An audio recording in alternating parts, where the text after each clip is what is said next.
Halo, perkenalkan, nama saya Fredrik Samuel Lenggonan dengan NIM 0567 918 57 dari Prodi Ilmu Komunikasi Universitas Terbuka UPBJJ Medan. Pada kesempatan kali ini, izinkan saya untuk memenuhi tugas 3 video public speaking dari mata kuliah Public Speaking Prodi Ilmu Komunikasi semester 1 oleh dosen Bapak Arif Hidayat. Selamat pagi dan salam sejahtera buat kita semua. Yang saya hormati Bapak Ibu hadirin sekalian, dan yang saya hormati juga Bapak dosen pengampu mata kuliah Public Speaking serta rekan-rekan mahasiswa yang saya banggakan. Puji dan syukur kita ucapkan kepada Tuhan Yang Maha Esa, karena atas kasih karunia-Nya kita dapat berkumpul dan bersama dalam keadaan sehat untuk belajar dan bertumbuh bersama. Hadirin sekalian, kita hidup di zaman digital, di mana media sosial menjadi bagian yang tak terpisahkan dari kehidupan kita. Mulai dari kita bangun tidur hingga menjelang tidur nanti, kita tidak pernah terlepas dari yang namanya layar ponsel kita. Media sosial kini bukan sekedar alat untuk berkomunikasi, tapi juga sebagai ruang ekspresi diri, sumber informasi, bahkan sarana hiburan. Namun, di balik itu semua, media sosial juga membawa dampak yang tidak bisa kita abaikan, terutama terhadap kesehatan mental generasi anak muda.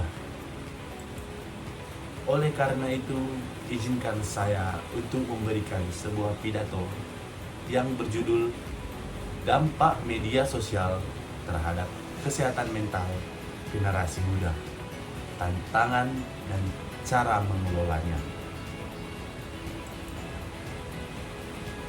Hadirin yang saya hormati, media sosial memang membawa berbagai manfaat, antaranya memperluas jaringan komunikasi, memperluas jaringan pertemanan, memudahkan komunikasi antar sesama, hingga membuka peluang ekonomi digital. Tapi di sisi lain, penggunaan media sosial yang berlebihan dapat menjadi masalah jika digunakan dengan tidak cerdas, menjadi masalah psikologis yang serius di kalangan remaja.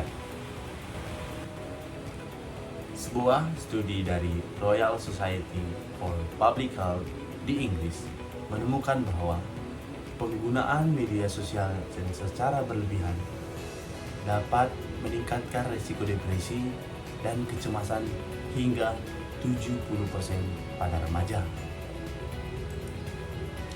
Hal ini bisa terjadi karena banyaknya anak muda yang membandingkan diri mereka dengan kehidupan yang ideal yang ditampilkan dalam media sosial tersebut.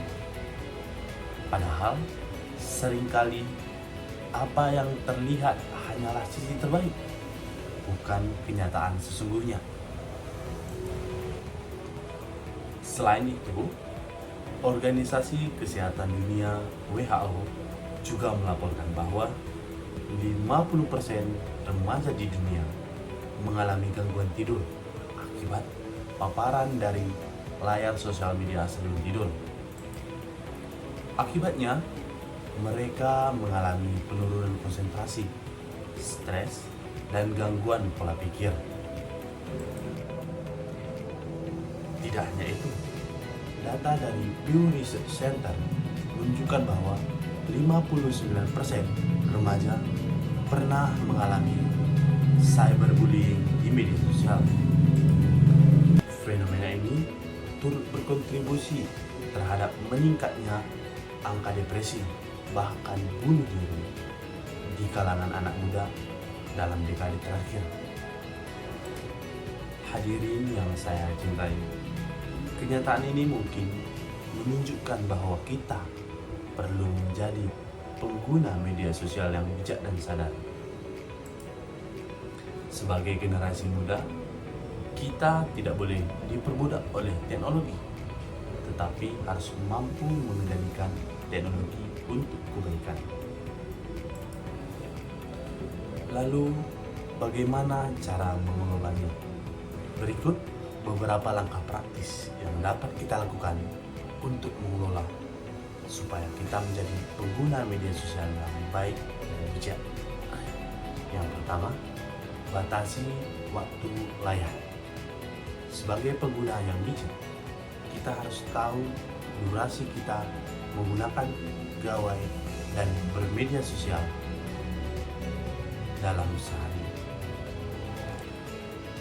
Yang kedua, gunakan media sosial untuk hal-hal yang positif seperti berbagi ilmu, inspirasi, dan promosi kegiatan sosial, hingga untuk membuka peluang ekonomi dari media digital tersebut. Yang ketiga, jaga etika berkomunikasi.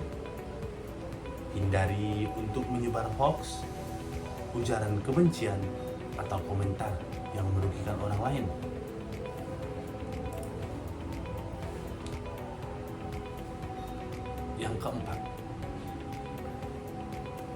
Yang keempat, utamakan interaksi nyata. Sebagai pengguna media sosial yang baik, kita juga perlu untuk membangun hubungan sosial secara langsung di dunia nyata, bukan hanya melalui dunia maya. Dan yang kelima dan yang terakhir, jangan pernah membandingkan diri kita dengan orang lain. Ingat, media sosial hanyalah potongan kecil dari kehidupan seseorang, bukan gambaran seutuhnya.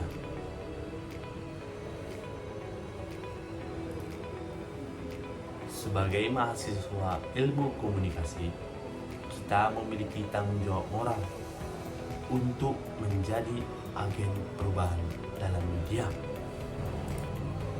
Kita harus mampu memproduksi konten yang mendidik, mendorong empati, dan menanamkan nilai-nilai positif bagi masyarakat.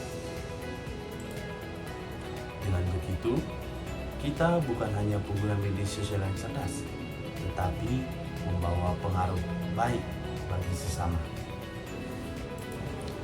Hadirin yang saya hormati, media sosial ibarat pisau bermata dua.